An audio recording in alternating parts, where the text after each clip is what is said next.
Waste Bengal almost Bangladesh बन चुका है। बीएसएफ के लोगों पर फायरिंग की जा रही है, पुलिस के ऊपर बम फेंका जा रहा है। हिंदू अपने घरों को और दुकानों को छोड़ करके दूर दूर पलायन कर रहे हैं। कैबिनेट मिनिस्टर सिद्दुकुल्ला धमकी दे रहा है कि 5 लाख मुसलमानों को ले आएगा और पूरे कलकत्ता को जाम कर देगा। मूर्ति बनाने वाले एक पिता पुत्र की मॉब लिंचिंग की जा चुकी है। 4 जिलों के ऊपर स्टेट का कंट्रोल खो चुका है। ट्रेन की लाइंस बंद हो चुकी हैं, कोई भी गाड़ी नहीं जा सकती है, हाईवेज जाम है। हिंदुओं की गाड़ियों पर टारगेटेड हमला हो रहा है। आईएसआईएस और बांग्लादेश के झंडे लहराए जा रहे हैं और मुख्यमंत्री चुप हैं। और उससे भी ज्यादा दुख की बात आपको पता है, पूरे हिंदुस्तान की 80% आबादी को इस बात से कोई मतलब नहीं है। पूरे देश का एक भी लिबरल जर्नलिस्ट नहीं बोल रहा है। ये पाकिस्तान, सीरिया या बांग्लादेश नहीं है, ये हमार बांग्ला है, जो ममता सरकार के राज में रिपब्लिक ऑफ बांग्लास्तान बन चुका है, जहां वक्फ बिल के नाम पर निकाला गया प्रदर्शन हिंदू मिटाओ अभियान बन जाता है, जहां रातों रात 500 हिंदू परिवारों को अपना घर छोड़ना पड़ता है। हिंदुओं के घरों को टारगेट करके जलाया जाता है, उनके पानी पीने वाले तालाब में जहर मिला दिया जाता है। ये सब देखने के बावजूद ममता सरकार की चुप्पी देखकर ऐसा लगता है मानो उन्होंने कट्टरपंथियों को पश्चिम बंगाल को हिंदू मुक्त राज्य बनाने की सुपारी दे दी हो। ममता की सत्ता की भूख अब इतनी नीचे गिर चुकी है कि वह हिंदुओं का खून बहाकर अपना वोट बैंक सींच रही है। मुर्शिदाबाद में हिंदुओं का नरसंहार 1990 की उस भयावह रात की याद दिलाता है, जब रातों रात कश्मीरी पंडितों को उनके ही घर से बेघर कर दिया गया था। मुर्शिदाबाद के सांसद अबू ताहिर खान ने इतनी भयंकर हिंसा को रोकने की अपील तक नहीं की। इसका मतलब तो शायद यही हुआ कि वे भी चाहते हैं कि बंगाल से हिंदुओं का खात्मा हो जाए। मुर्शिदाबाद में हिंदू देवी देवताओं की मूर्तियां बनाने वाले एक बाप बेटे सहित 3 लोगों को कट्टरपंथी भीड़ ने मार दिया, लेकिन 10 किलोमीटर दूर बैठे बहरामपुर के सांसद यूसुफ पठान चाय की चुस्कियां ले रहे थे, क्योंकि उनके लिए गुची स्लीपर्स और इंस्टाग्राम स्टोरी ज्यादा जरूरी है बजाय हिंदुओं के चीखों के। जब सैकड़ों हिंदू परिवार अपने घर छोड़कर भागे, तब टीएमसी का एक राज्यसभा सांसद इंस्टाग्राम पर क्वालिटी फूड की तस्वीरें पोस्ट कर रहा था। सबसे खतरनाक बात यह कि इस घटना को टीएमसी विधायक बापी हल्दर ने छोटी सी समस्या बता दिया।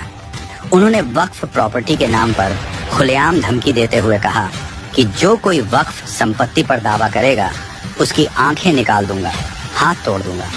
जब विधायक खुले मंच से ये कह रहे हों तो वो सिर्फ शब्द नहीं होते, वो लाइसेंस होता है दंगाइयों के लिए कि जाओ जो मन में आए करो, सरकार तुम्हारे साथ है। बंगाल से हिंदू सफाई मॉडल का पैटर्न, मुर्शिदाबाद हो या संदेश खाली, हावड़ा हो या मालदा, हर बार टारगेट वही, हिंदू हमलावर वही, संरक्षित समुदाय, सरकार वही, टीएमसी और रिएक्शन। आंख कान बंद कर लो। आज जो मुर्शिदाबाद में हुआ वो सिर्फ दंगा नहीं, गज ए हिंद का ट्रायल रन था। अब फैसला आपका है, नहीं तो अगला मुर्शिदाबाद आपका शहर भी हो सकता है।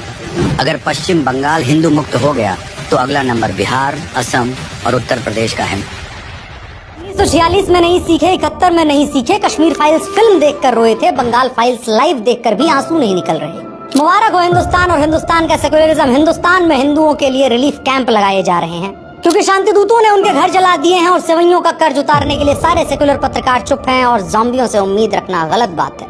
मुबारक हो आपको 2010, 11, 12, 13, 14, 15, 16, 17, 18, 19, 20, 21, 22, 23, 24, 25 ऐसा कोई साल नहीं गया जब ममता के ममतामयी राज में हिंदुओं के साथ निर्ममता ना हुई हो। लेकिन अफसोस, हर बार की तरह इस बार भी सब चुप हैं। ऐसे ही हालातों के लिए किसी ने कहा है कि उसके कत्ल पे मैं भी चुप था, मेरा नंबर अब आया, मेरे कत्ल पे आप भी चुप हैं, अगला नंबर आपका है। इस वीडियो को देखिए दोस्तों। देखा जाएगा पूरे दुनिया में हिंदू मुसलमान से ज्यादा तादाद किसी की नहीं है। अगर हम लोग खड़े हुए तो आप लोग को चलने का रास्ता नहीं मिलेगा इंशाअल्लाह ताला। इस डाइन को देखिए, ये खुद प्रधानमंत्री को काटने की बात कर रही है। वो किस तरीके के औलाद को जन्म दी होगी और वो बंगाल में किस तरीके से उपद्रव मचा रहे होंगे।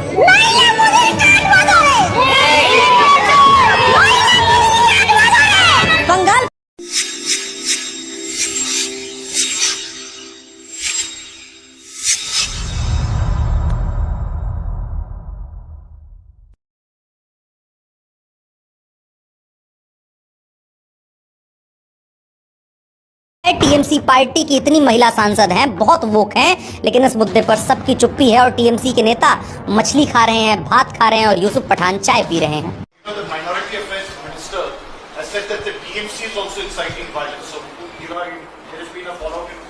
मैं फिर कहूंगी, मैं अभी जो मुद्दा मेरा है महंगाई महामारी का रूप ले रही हूँ, मैं कह रही हूँ अभी उस तक रही है।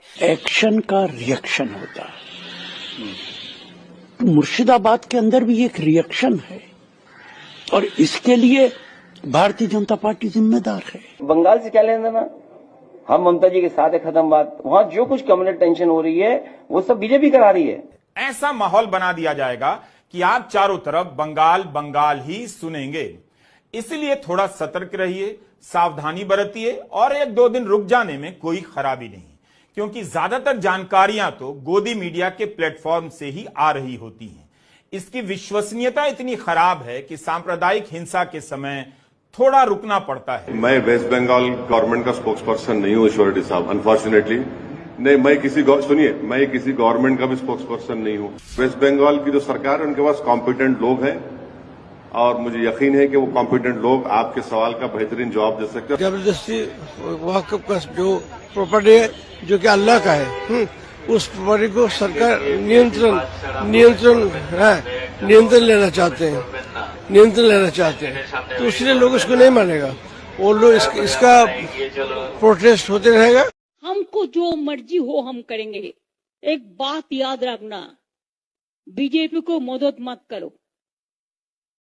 बीजेपी का अगर तुम लोग मदद करोगे कोई, तो अल्लाह का कसम आप लोगों को कोई माफी नहीं करेगा, हम तो माफी नहीं करेंगे। हे लड़ाई में हम लड़ाई करेंगे, हम लड़ेंगे, हम डरेंगे नहीं। जो काफिर है, जो कापुरुष है, वो डरते हैं, वो मरते हैं, जो लड़ते हैं वो जिंदा रहते हैं। ममता दंगाइयों को शांति दूत कहती हैं, लातों के भूत बातों से नहीं मानेंगे। जिसे बांग्लादेश पसंद है वो वहां जा सकता है। क्या कुछ सीएम योगी ने कहा, सुनिए। बातों से कहा, आप देख रहे होंगे बंगाल जल रहा है, वहां की मुख्यमंत्री चुप है, दंगाइयों को शांति दूत कहती है। अरे लातों के भूत बातों से कहां मानने वाले हैं। लेकिन सेकुलरिज्म के नाम पर इन लोगों ने दंगाइयों को दंगा करने की पूरी छूट दे रखी है। पूरा मुर्शिदाबाद पिछले 1 सप्ताह से चल रहा है, सरकार मौन है।